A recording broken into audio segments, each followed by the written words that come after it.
আসসালামু আলাইকুম দর্শক, আপনাদের সামনে নিয়ে আসলাম সামনে ইরি ধানের সিজন।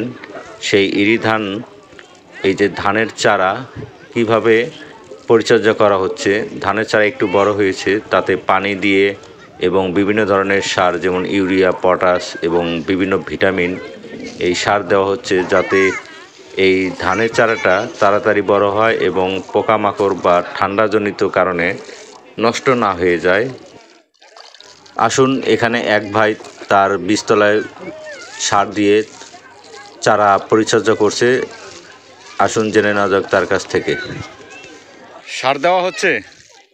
হ্যাঁ, কি সার? এগুলো এই যে ফসফেট, ইউরিয়া, জিপ, ভিটামিন সহ।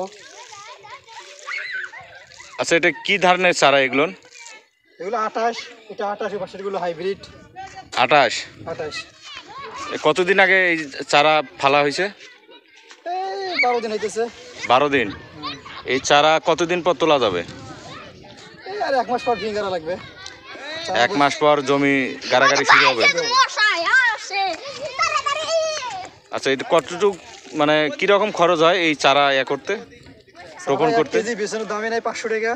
1 কেজি বেসনের দাম মানে 1 কেজি প্যাকেট? 1 কেজি প্যাকেট নাই 500। তারপরে যে সার দিয়ে গাড়া লাগে, গোবর দেওয়া লাগে, ফিরভিং কাদো করা লাগে। এই খরচ হয় কত টোটাল গাড়া পর্যন্ত?